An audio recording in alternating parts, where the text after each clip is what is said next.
Welcome to News Briefs. Today is Wednesday, June 18th, 2025.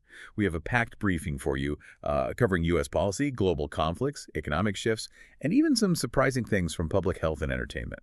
Okay, let's unpack this.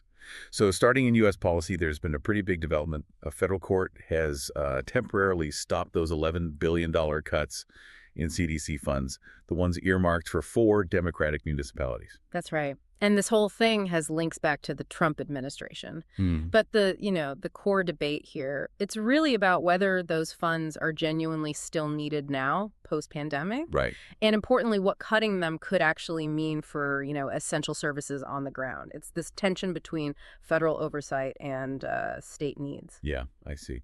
And speaking of President Trump, he also made news leaving the G7 summit early. He did. Reports suggest his focus shifted pretty heavily to the escalating situation between Israel and Iran. Which we'll definitely get to.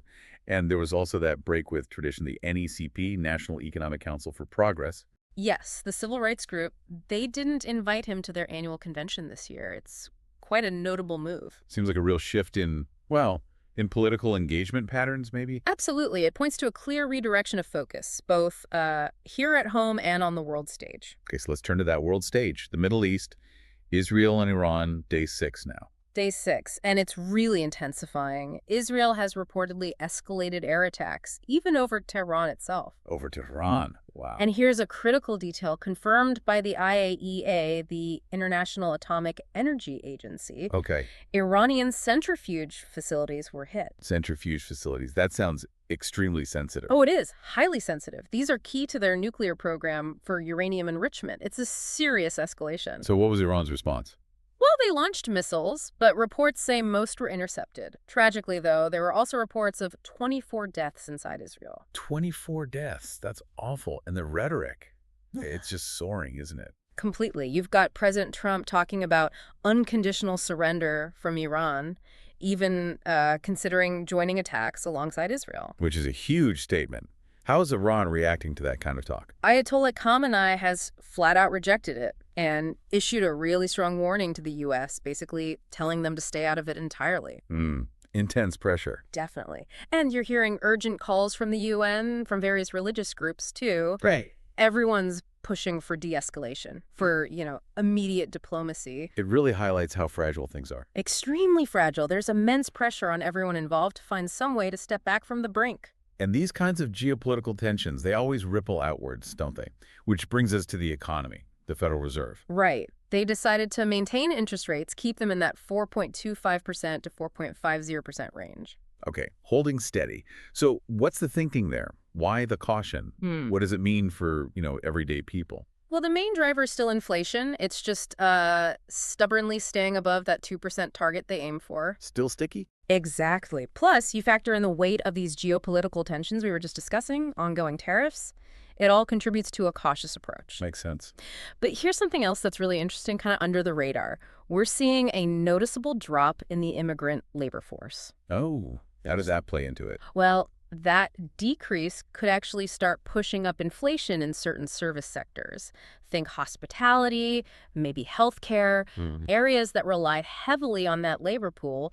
Fewer workers can mean higher wages, higher costs. Huh. That's a fascinating angle, an unintended consequence almost. It's definitely a dynamic to watch. Less obvious maybe, but potentially quite impactful. Okay, now shifting gears completely. A huge tech investment. Texas Instruments, over $60 billion. Yeah, historic is the word. Over $60 billion. It's a massive commitment. So what's the plan? What are they building? They're planning to build 7 new semiconductor factories right here in the United States. 7, wow. So this is about shoring up the supply chain, making chips domestically. That's definitely a huge part of it, yes, bolstering the local supply chain for these absolutely essential components. But it's more than just that. How so? These chips, semiconductors, they're the brains in everything now, right? Phones, cars, AI, military tech. So building these factories here, it's also about boosting innovation and, frankly, securing control over these critical pieces of technology. Look who they're partnering with: Apple, Ford, NVIDIA, SpaceX. Big names. Huge names. So this is really a strategic move. It's about U.S. competitiveness, technological leadership, even national security for, decades to come. All right, let's turn to public health now. There was some concerning news from the CDC. Yes, unfortunately. After seeing some decline, overdose deaths actually ticked up slightly in January this year. Oh, no. And is fentanyl still the main issue? It is. Fentanyl remains the primary driver. It's so potent, and often it's mixed with other substances without people knowing. That leads to these tragic accidental That's overdoses. just awful. And what's really stark here, kind of a paradox, is that this rise, it's happening at the same time there are proposals to cut public health funding. Cut funding, including for addiction treatment. Yes, including some Medicaid programs that specifically support addiction treatment. It raises a really critical question, doesn't it? Yeah. Are we actually resourcing this fight properly? Yeah, Especially if the crisis is worsening again. exactly. Are we potentially undermining the efforts right when they're needed most? It's a serious concern. And finally, something a bit different from the entertainment world, a UCLA report. Yeah, this one's pretty fascinating. The report basically confirms something many suspected.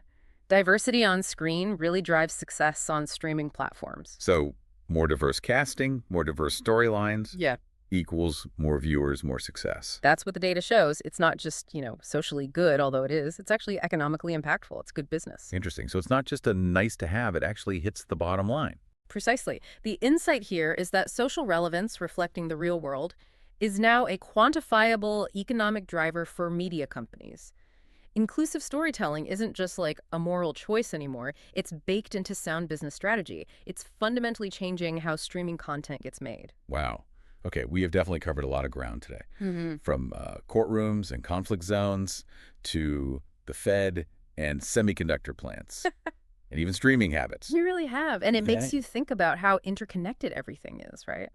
Which kind of leads to a final thought, maybe for you listening. When you consider all these pieces, economic policy reacting to global conflict, public health funding debates happening while overdoses rise, even the economics of who we see on screen, how it all links together, what do you think is the single biggest force shaping our world right now? And, maybe more importantly, how do you see that force showing up in your own daily life in the near future? Something to mull over.